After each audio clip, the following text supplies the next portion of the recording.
तो question number 15 को आप पढ़ लो। देखो क्या कह रहा है, in a school 5/8 of the students means 5/8 of the total students are boys if there are 240 girls find the number of boys and it 5/8 of that strength is boys and number of girl is 240। एक school था जिस लड़के में ढेर सारे बच्चे थे और उसमें 5/8 था बॉयज का स्ट्रेंथ, ठीक है। तो गर्ल्स थी 240, तो नंबर ऑफ बॉयज कितने थे?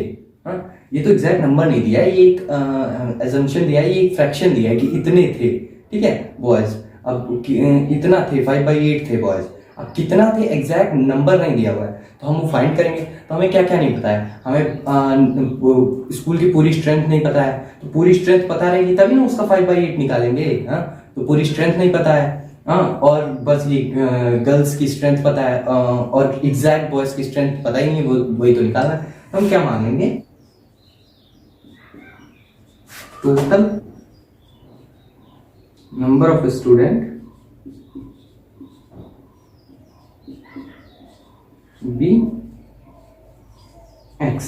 तो टोटल नंबर ऑफ स्टूडेंट हमने एक्स मान लिया। अब किसी भी चीज का 5/8 कितना होगा, उस चीज से हम 5/8 में मल्टीप्लाई कर देंगे तो उसका 5/8 पता चल जाएगा। जैसे मैं कहूं कि 4 का 1/2 कितना होगा, मतलब आधा कितना होगा, तो 4 × 1/2 कर दो।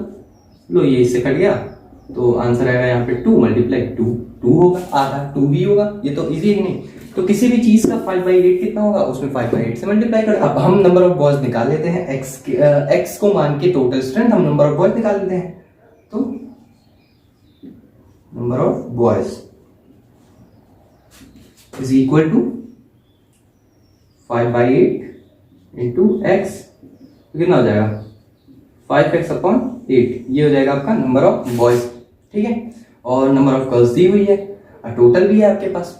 तो आपको ये सोचना चाहिए कि number of boys means 5x/8 plus number of girls means 24 is equal x। मतलब number of boys plus number of girls तभी ना x आया होगा, तभी आया होगा x। तो ये बन गया आपका इक्वेशन। अब इस इक्वेशन से आप x की वैल्यू निकाल लीजिए तो आपको टोटल स्ट्रेंथ मिल जाएगी, ठीक है।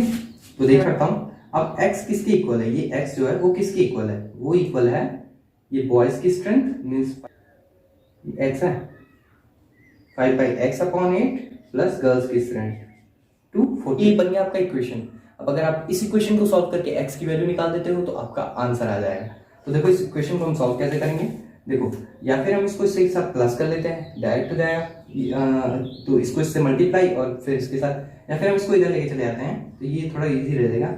x माइनस 5/x, ये इधर प्लस में था, इधर है माइनस हो गया, अपॉन 8 इज इक्वल टू 240, ठीक है।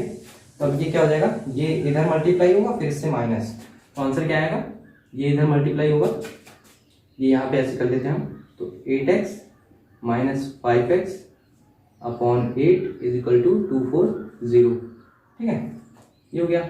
हम थोड़ा सा जो बचा है हम यहाँ कर लेते हैं, ये हो गया। अब इसमें से आंसर क्या आएगा, 3x upon 8 is equal to 240। So 3x is equal to, ये यहाँ डिवाइड में है, उधर जाएगा तो क्या हो जाएगा मल्टीप्लाई में, यहाँ नीचे मतलब उधर गया ऊपर हो जाएगा 240 इंटू 8। तो इसको इससे मल्टीप्लाई कर देते हैं, तो 3x इज इक्वल टू 8 0 0, 8 4 32 का 2, 3 कैरी, 8 2 16, 3 19।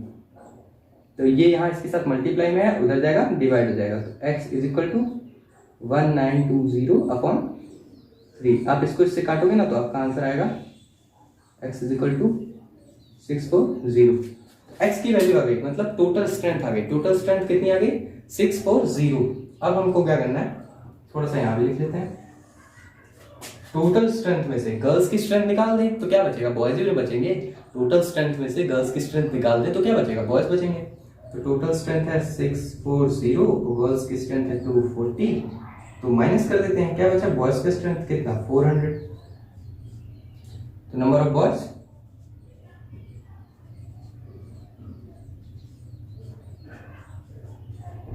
400, ठीक। हाँ, तो क्वेश्चन नंबर 17 देख लीजिए। रीता हैड ₹300। रीता के पास कितने रुपए थे, रीता के पास थे 300 rupees. She spent 1/3 of her money on notebook. उसने इस पैसे का 1/3 अपनी नोटबुक पे खर्च कर दिया, ठीक है, यूज कर लिया नोटबुक खरीदने में। And 1/4 of the remainder on stationery items. How much money is left with her, ठीक है। तो ये देखिए क्या कह रहा है कि उसके पहले से रीता के पास 300 रुपीज थे, उसने 1/3 उस अपने पैसे का जो 300 रुपीज थे उसका 1/3 उसने नोटबुक खरीदने में खर्च कर दिया। और फिर जो बचा उसके बाद remainder, and 1/4 of the remainder, जो बचा उसका 1/4 स्टेशनरी आइटम में खरीदे। बहुत लोग क्या करेंगे ना कि 300 का ही 1/4 निकालने लगे, तो रॉन्ग हो जाएगा। जो पैसा बचा बाद में नोटबुक खरीदने के बाद उसका 1/4 उसने स्टेशनरी आइटम्स में यूज कर लिया खरीदने में। तो क्या करेंगे, पहले हम 1/3 इसका निकालते हैं, उसके बाद फिर जो आएगा उसका 1/4 निकाल के फिर दोनों को प्लस करके और टोटल में से माइनस कर देंगे तो आंसर आ जाएगा। देखते हैं तो solution. The money she spent on notebook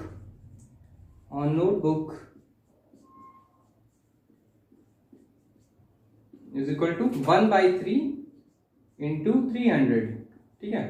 इसको इससे काट दें 100।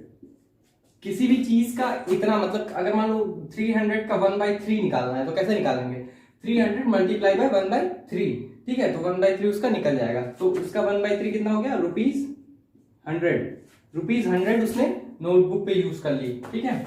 नेक्स्ट क्या है, द मनी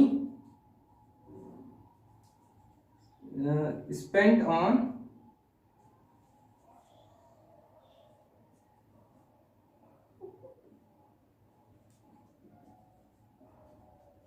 स्टेशनरी आइटम्स पे कितना मनी स्पेंड किया उसने, तो ये 300 का 100 उसने बुक पे यूज किया, मतलब बचा कितना, 100 तो यूज हो गया। उसके बाद रिमेनिंग जो बचा उसका 1/4 उसने स्टेशनरी ऑब्जेक्ट पे बचा कितना, तो 100 माइनस 300 माइनस 100 200, मतलब 200 का उसने 1/4 यूज किया था स्टेशनरी ऑब्जेक्ट के लिए। तो इसको इससे काट दें तो 50 मीन्स ₹50 यूज किया गया था, ठीक है। अब देखिए, अब ये आ गया, ये अब टोटल कर देते हैं कि कितना उसने खर्चा किया। तो 100 रुपीज की क्या आया, 100 रुपीज की नोटबुक और 50 रुपीज की स्टेशनरी ऑब्जेक्ट। तो total money spent is equal to 100 plus 50 ₹150, ठीक है। तो टोटल उसका कितना खर्चा हुआ, 150।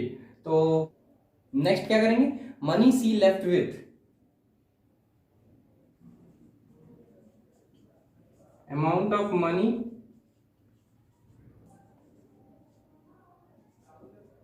सी लेफ्ट विथ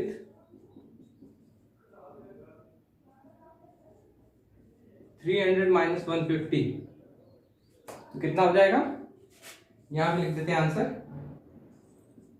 ₹150। इतना रुपीस उसके पास बच गया, इतना खर्चा करने के बाद कितना खर्चा किया, 150, ठीक है। दोनों चीज सबका निकल गया, ठीक।